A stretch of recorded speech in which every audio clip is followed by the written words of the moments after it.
राजस्थान की वैसे तो हर बात निराली है, हर बात खास है। उनमें से एक बात है, एक रसोई है, मालपुआ। राजस्थान की प्रिय रसोई मालपुआ, जो सवामणि, भागवत कथा, भंडारा, यहां तक कि नुक्ता और गांव गड़ा, या बड़े बड़े सामूहिक जब आयोजन होते हैं तो उसमें मालपुआ बड़े शौक से बनाए जाते हैं, बड़े शौक से बनाए जाते हैं। खीर बनाई जाती है, मालपुआ बनाए जाते हैं, और एक पतली सब्जी जिसको तरकारी कहते हैं वो बनाई जाती है।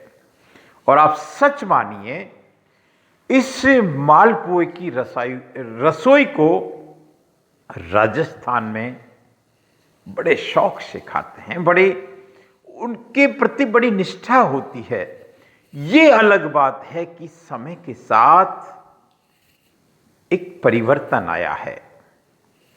एक राजस्थान में एक कहावत बड़ी प्रचलित थी, ये मालपुआ बन रहे हैं। मैं आपको आज इस मालपुए की पूरी कहानी बताऊंगा। मालपुआ जो बहुत सॉफ्ट होता है, मालपुआ जिसको बनाने का एक तरीका होता है। ये सब्जी देख रहे हैं, सब्जी बिल्कुल सिंपल है, आलू छोले की सब्जी।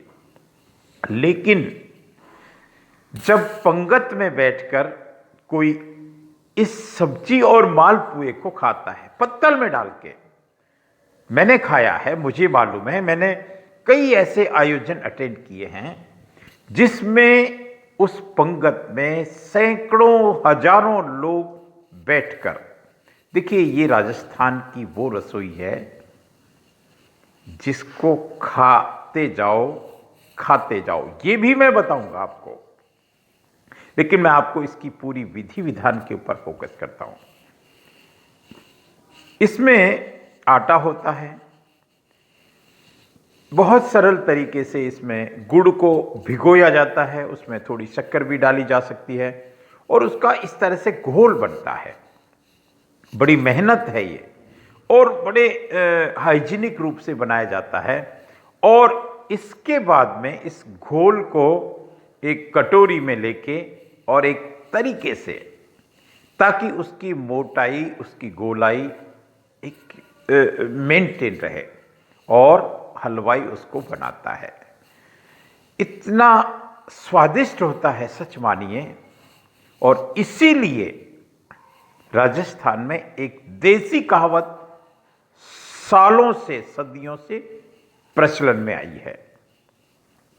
मैं उस कहावत को बताऊं, उसका सरल अर्थ, चूंकि देसी है, शब्द बिल्कुल देसी है। हमारे कहते हैं, पुरखे कहते हैं, और मालपुए को सबसे श्रेष्ठ रसोई मानते हैं।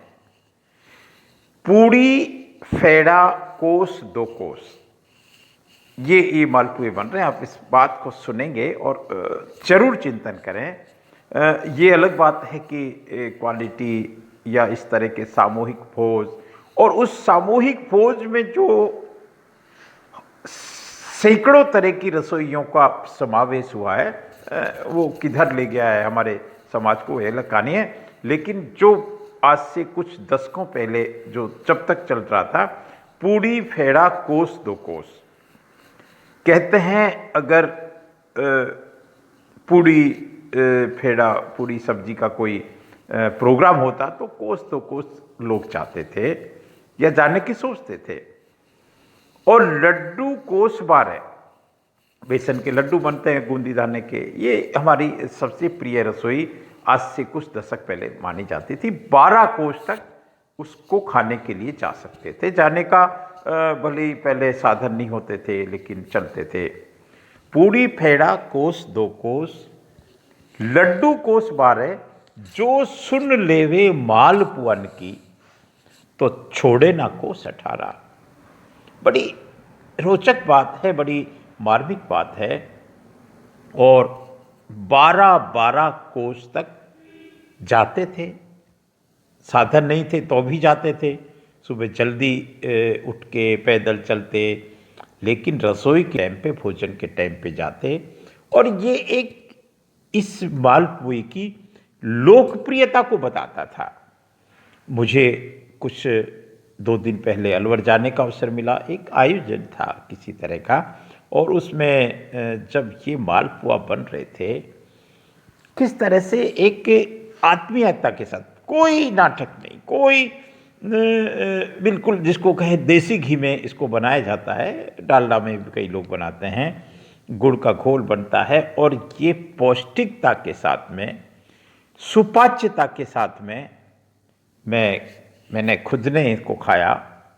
हमारे जब मैंने हलवाई से बात की, और एक हलवाई ने बनते जाते हैं, खाते जाते हैं, बनते जाते हैं, और जब बड़े आयोजन होते हैं, जो बहुत बड़े भंडारे होते हैं, सवा मणि होती है, बहुत बड़ा कोई गोट होती है, कोई बड़े आयोजन होते हैं, तो ऐसे कई तई तई कहते हैं इसको, इसमें तई में घी डालते हैं, और ये देखिए आप इसको, ये देखिए उस स्टाइल से इस तरह के मालपुए बनते हैं। आप अगर राजस्थानी हैं, राजस्थान की इस परंपरा को ऐसा आज भी मैं देखता हूँ कई जगह जहाँ भोजन आदि होते हैं शादी विवाह समारोह में, तो मालपुआ एक रसोई या उस बहुत सारी मिठाइयों का एक पार्ट होता है। ये लेकिन कभी मालपुआ मुखिया होता था, सर्वे सर्वा होता था। आप देखते रहें, देखिए देव दर्शन नहीं तो ये संस्कृति दर्शन तो है। ये हलवाई से मैंने जब बात की, इसने कहा कि एक जमाना था, अब तो घर घर में हम डायबिटीज़ की बात सुनते हैं, देखते हैं, और खाना पीना तो मानो छोड़ ही दिया, लेकिन बड़ा कंपटीशन होता था। मुझे हलवाई ने जब बताया, मैंने भी देखा है 10, 15, 20 पुए मालपुए तो आदमी बड़े शौक से खा जाते थे। कंपटीशन भी होता था गांव में, मैंने देखा है, पंगत में बैठते थे, खाते थे। ये हम उस संस्कृति को देखिए, संस्कृति पे को हम गर्व करते हैं, हमेशा गर्व करते हैं। मैं राजेंद्र नरूका, आप देखते रहें देवनगरी के देव दर्शन, सिरोही टेम्पल से एक अनंत की यात्रा।